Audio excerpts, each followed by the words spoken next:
The little triangular taxi moved in and out of traffic, carefully balanced on 3 wheels.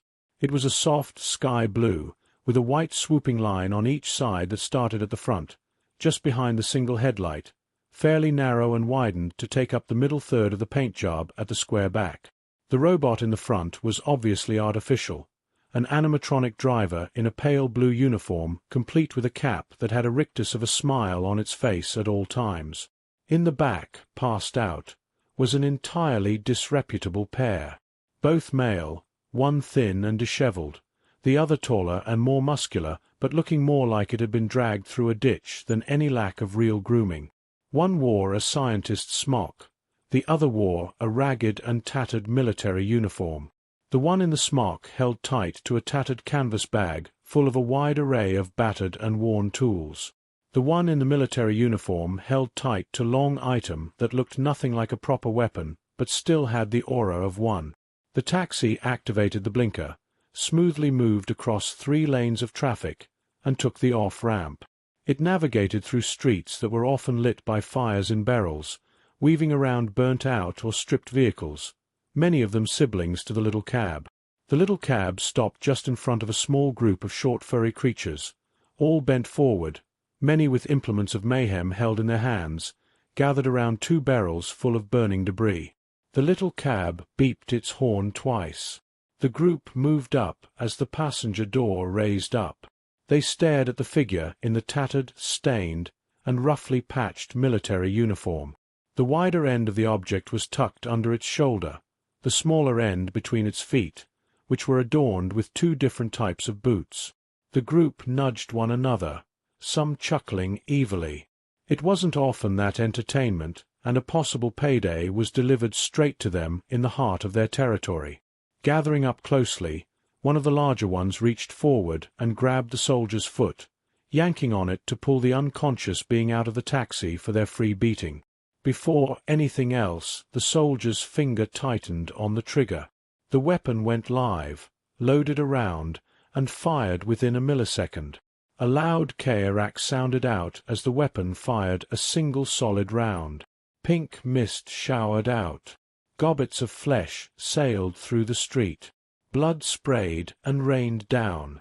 In an arc from the door, multiple pairs of legs stood upright for a moment, then fell over, or the knees and hocks went limp and the legs folded. Out of nearly a dozen toughs, less than 3 were standing unharmed. The ones closer to the arc of devastation had bone fragment shrapnel lodged deep in their bodies, or pieces of metal from what the others had been wearing that had punched through them. The door closed as the soldier sat up. The taxi gave out a friendly series of beeps. The remaining toughs screamed in abject terror. The taxi drove off into the night. The Strevikal soldier, one rifleman first class, retired, Shrokua, looked around as he woke up all the way. The misted blood, splattered chunks, and assorted gore that had backsplashed into the taxi didn't bother him. He'd seen far, far worse. "Taxi," he said after coughing for a moment. "Yes." The animatronic figure spun around to face him, its whiskers quivering. "How did we get in here?" Shrokua asked. "The door opened and you got in," the animatronic stated. "Where are we?" Shrokua asked. He looked over, saw the scientist, and nudged him several times. The scientist yawned and looked around, staying still. "You're in a JNY taxi service mobile module," the animatronic said. "What world?" Shrokua asked, holding his temper in check. "Shrevekal Prime," the animatronic supplied helpfully. "What city?" Shrokua asked. Sheskaralik, the capital of the Strekival Prime and capital of the Strekival Dominion, currently merging with Fast Travelway 523, the animatronic said. The scientist coughed again, then looked up, digging in its pockets. "What is the date?" Shrokua, out of habit, pulled a pack of Trinidad smoke sticks out of his breast pocket, opening it and handing one to the scientist, tasker pack, then lighting them both.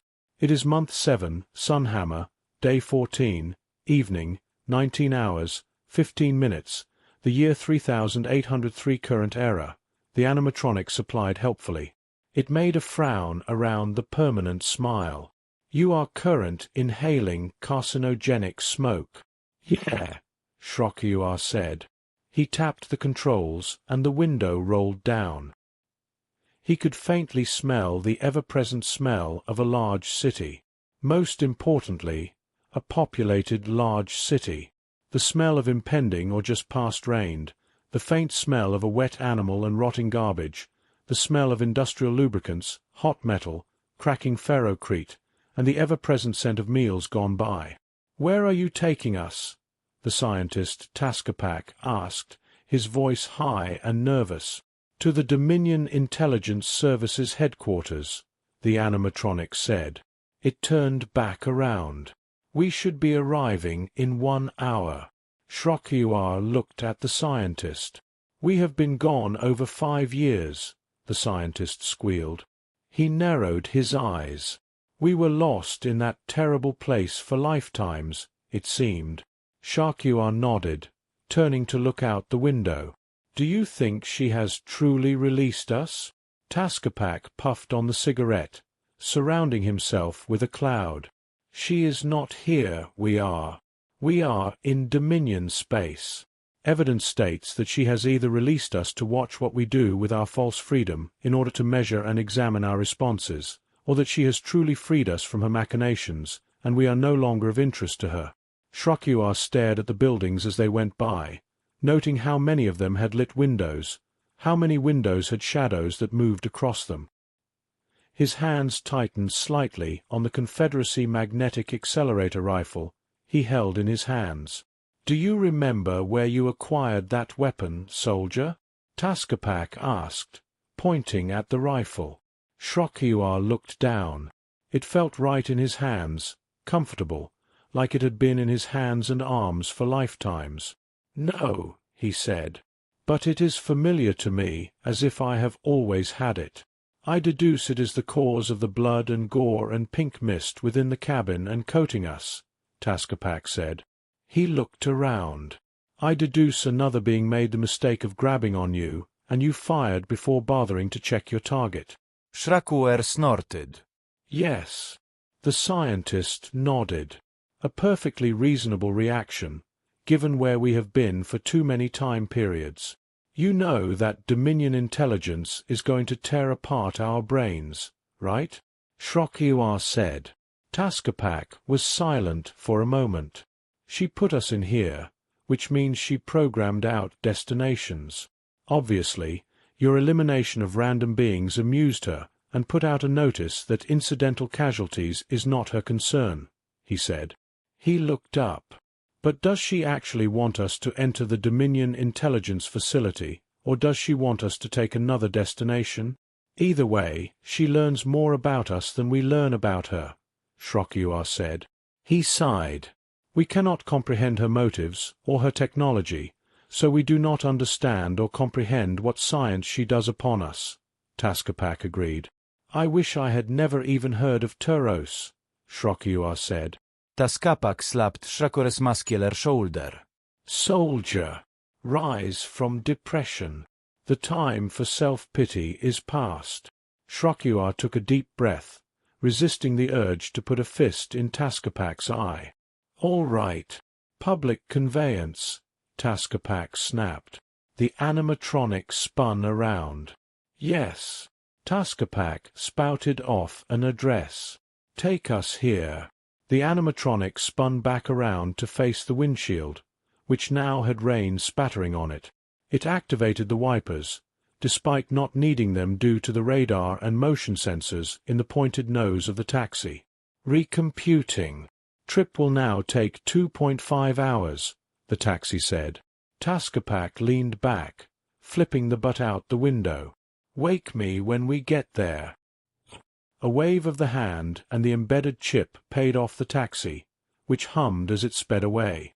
Ch.49 looked up at the building. It was marred by where fires had stained the ferrocrete, where explosions had blown out windows or sections of the wall. The letters on the front were somewhat disarranged, one hanging from only one support. Dominion Scientific Inquiry, Investigation and Experimentation Center 19387, Secret Facility. Do not engage curiosity. He shook his head and followed the disheveled Tokapak into the building. He had to wait for the smaller scientists to do science on the security of the 6 entryway blockades, each one involving tearing out twisted together and taped-up wires and rearranging them according to patterns of lights until the barrier buzzed and unlocked. 18 stories up, the elevator proving to be a death trap and the stairs to be auto-walk stairs, and Taskapak led Shrokyuar into a cluttered room that looked like someone had thrown a satchel charge into an electronics reseller store. "Sit, sit," Taskapak said, pushing up a conical helmet and brushing off a padded chair. "What's that?" Shrokyuar asked. "Brain scanner. We'll see if brain has been altered or has anything stuck inside like a bolt or screw from a mis-scienced experiment," Taskapak said. Shrokyuar sighed and sat down.